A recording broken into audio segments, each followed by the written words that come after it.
രാവിലെ നമുക്ക് 10 മിനിറ്റ് കൊണ്ട് തയ്യാറാക്കാൻ കഴിയുന്ന അടിപൊളിയായിട്ടുള്ള ബ്രേക്ക്ഫാസ്റ്റ് ആണ് നമ്മൾ ഇന്ന് ഉണ്ടാക്കാനായിട്ട് പോകുന്നത്. ഇതിന്റെ കൂടെ തന്നെ കഴിക്കാൻ പറ്റുന്ന നല്ലൊരു ചട്നീന്റെ റെസിപ്പിയും കൂടി ഷെയർ ചെയ്യുന്നുണ്ട്. അപ്പൊ നമുക്ക് ഇത് എങ്ങനെ ഉണ്ടാക്കുന്നതെന്ന് നോക്കാം. ആദ്യം നമ്മൾ മിക്സിന്റെ ജാർ എടുത്തിട്ട് ഇതിലേക്ക് നമുക്ക് 2 കപ്പ് റവ ഇട്ട് കൊടുക്കാം. റവ എന്നിട്ട് ജസ്റ്റ് ഒന്ന് പൊടിച്ചെടുക്കണം. ഒരു 2-3 പ്രാവശ്യം കറക്കി എടുക്കുമ്പോഴേക്കും ഇതേപോലെ പൊടിഞ്ഞ് കിട്ടും. അപ്പോൾ നമ്മൾ പൊടിച്ചെടുത്തിട്ടുള്ള റവയിലേക്ക് ഒരു 10 ചെറിയ ഉള്ളി തൊലിയെല്ലാം കളഞ്ഞിട്ട് ഇട്ട് കൊടുക്കാം. ഇതിന്റെ കൂടെ തന്നെ നമുക്ക് 1 ടീസ്പൂണ് ജീരകം ചേർത്ത് കൊടുക്കാം. ചെറിയ ജീരകമാണ് കേട്ടോ ഞാൻ ഇട്ട് കൊടുക്കുന്നത്.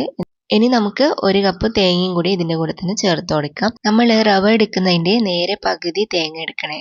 അങ്ങനെ ആകുമ്പോൾ നമുക്ക് ഈ ഒരു ബ്രേക്ക്ഫാസ്റ്റ് നല്ല ടേസ്റ്റിൽ കിട്ടും. ഇനി നമുക്ക് ആവശ്യത്തിനുള്ള ഉപ്പും വെള്ളവും ചേർത്തിട്ട് ഇത് നന്നായിട്ടൊന്ന് അരച്ചെടുത്തിട്ട് വരാം. പിന്നെ വെള്ളം ഒഴിക്കുമ്പോൾ ഒരുപാട് കൂടി പോകരുത്. കുറച്ച് ഒഴിച്ചിട്ട് നോക്കിയിട്ട് വേണമെങ്കിൽ പിന്നെ ഒഴിച്ചു കൊടുത്താൽ മതി. എന്നിട്ട് ഇതാ ഈ ഒരു കൺസിസ്റ്റൻസിയിലാണ് കേട്ടോ നമ്മൾ അരച്ചെടുക്കേണ്ടത്. ഇനി മിക്സി ജാറിൽ കുറച്ച് മാത്രം വെള്ളമാക്കിയിട്ട് നമുക്ക് ഇതിലേക്ക് ഒഴിച്ചു കൊടുക്കാം. നമ്മൾ സാധാരണ ദോശയും ഇഡ്ഡലിയെല്ലാം ഉണ്ടാക്കുന്ന ആ ഒരു ലൂസിലാണ് കേട്ടോ നമ്മൾ അരച്ചെടുക്കേണ്ടത്. അപ്പോൾ നമ്മുടെ മാവ് റെഡി ആയിട്ടുണ്ട്. ഇനിയിപ്പോൾ ഇത് റെസ്റ്റ് ചെയ്യാനൊന്നും വെക്കണ്ട. അതേപോലെ നമുക്ക് ബേക്കിംഗ് സോഡയോ അല്ലെങ്കിൽ ഈസ്റ്റോ ഒന്നും ആവശ്യമില്ല. അരച്ച ഉടനെ തന്നെ നമുക്ക് ഇത് ഉണ്ടാക്കാൻ വേണ്ടിയിട്ട് പറ്റും. അപ്പോൾ അതിന് വേണ്ടിയിട്ട് നമ്മളൊരു ദോശക്കല്ല് ചൂടാക്കാം. ദോശക്കല്ല് ചൂടായിട്ട് വന്നാൽ നമുക്കിതിലേക്ക് ഓരോ സ്പൂണ് മാവ് ഒഴിച്ചു കൊടുക്കാം. ഞാനിപ്പോൾ 3 വീതമാണ് കേട്ടോ ഉണ്ടാക്കുന്നത്. ചെറിയ സൈസിലാണ് ആക്കുന്നത്. അപ്പം നമ്മൾ ഓരോ സ്പൂണ് മാവ് ഒഴിച്ചു കഴിഞ്ഞാൽ പിന്നെ ചുറ്റിക്കാനോ പരത്താനോ ഒന്നും നിൽക്കണ്ട.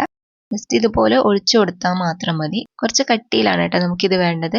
അപ്പം ഇതുപോലെ നമ്മൾ 3 ഒഴിച്ചു കഴിഞ്ഞാൽ പിന്നെ ലോ ഫ്ലെയിമിലാക്കിയിട്ട് നമുക്ക് കുക്ക് ചെയ്യാം. ഇതുപോലത്തെ നോൺ സ്റ്റിക്ക് പാനിലാണെങ്കിൽ നമുക്ക് ഓയിലൊന്നും ആവശ്യമില്ല. ഓയിൽ ഇല്ലാണ്ട് തന്നെ നമുക്ക് ഇതേപോലെ ചുട്ടെടുക്കാൻ വേണ്ടിയിട്ട് പറ്റും. ഒരു സൈഡ് കുക്കായി കഴിഞ്ഞാൽ നമുക്ക് ഓരോന്നോരോന്നായിട്ട് മറിച്ചിട്ട് കൊടുക്കാം. സാധാ ദോശക്കല്ലിലാണ് നിങ്ങൾ ഉണ്ടാക്കുന്നതെങ്കിൽ കുറച്ച് മാത്രം ഓയിൽ സ്പ്രെഡ് ചെയ്ത് കൊടുത്താൽ മതി. അപ്പോൾ ഇതാ ഞാൻ തിരിച്ചിട്ട് കൊടുത്തിട്ടുണ്ട്. അടുത്ത സൈഡും ഇതുപോലെ കുറച്ചൊന്ന് മൊരിഞ്ഞ് വന്നാൽ മതി. അപ്പോൾ ഇത്രയേ ഉള്ളൂ, നമ്മുടെ ബ്രേക്ക്ഫാസ്റ്റ് റെഡി ആയിട്ടുണ്ട്. നല്ല സിമ്പിളാണ് കേട്ടോ. അതുപോലെ തന്നെ നല്ല സോഫ്റ്റുമാണ്. ആ ഒരു തേങ്ങൻ്റെയും ജീരകത്തിൻ്റെ എല്ലാം ഫ്ലേവറും ഉണ്ടാവും. അപ്പോൾ നമ്മുടെ ബ്രേക്ക്ഫാസ്റ്റ് ഒക്കെ അവിടെ റെഡിയാക്കി വെച്ചിട്ടുണ്ട്. ഇനിയിപ്പോൾ ഇതിൻ്റെ കൂടെ കഴിക്കാൻ വേണ്ടിയിട്ടുള്ള നല്ലൊരു ചട്നീൻ്റെ റെസിപ്പിയും കൂടി കാണിക്കുന്നുണ്ട് കേട്ടോ. അപ്പോൾ അതിന് വേണ്ടിയിട്ട് നമ്മൾ ഇതുപോലെ 3 തക്കാളി എടുക്കാം. 3 തക്കാളി ഇതുപോലെ ചെറിയ ചെറിയ കഷ്ണാക്കിയിട്ട് നമുക്ക് മിക്സിൻ്റെ ജാറിലേക്ക് ഇട്ട് കൊടുക്കാം. ചട്നി നിങ്ങൾക്ക് കുറച്ച് മതിയെങ്കിൽ 2 തക്കാളി എടുത്താൽ മതി. അപ്പോൾ നമ്മൾ തക്കാളിയെല്ലാം കട്ട് ചെയ്തിട്ടതിന് ശേഷം ഇതിലേക്ക് നമുക്ക് ഒരു ഉള്ളി ചെറിയ കഷ്ണാക്കിയിട്ട് ഇട്ട് കൊടുക്കാം. ഉള്ളി എടുക്കുമ്പോൾ ചെറുതെടുത്താൽ മതി. വലുതാണെങ്കിൽ അതിൻ്റെ പകുതി മാത്രം ഇട്ട് കൊടുത്താൽ മതി. ഇനിയിപ്പോൾ നമുക്ക് എരിവിനായിട്ട് 2 പച്ചമുളകും 3-4 അല്ലി വെളുത്തുള്ളിയും ആവശ്യത്തിനുള്ള ഉപ്പിട്ട് കൊടുക്കാം. പിന്നെ ഇതാ ഒരു 1/2 ടീസ്പൂണ് കാശ്മീരി ചില്ലി പൗഡറും കൂടി ചേർത്ത് കൊടുക്കുന്നുണ്ട്. എന്നിട്ട് ഇത് നന്നായിട്ട് അരച്ചെടുത്താൽ മതി. അരക്കുന്ന സമയത്ത് വെള്ളമൊന്നും ചേർക്കരുത്. ഇതുപോലെ കുറച്ച് തിക്കായിട്ട് നമ്മൾ അരച്ചെടുക്കാം. അപ്പോൾ അത്രയേ ഉള്ളൂ, നമ്മുടെ സിമ്പിളായിട്ടുള്ള ടൊമാറ്റോ ചട്നിയും കൂടി റെഡി ആയിട്ടുണ്ട്.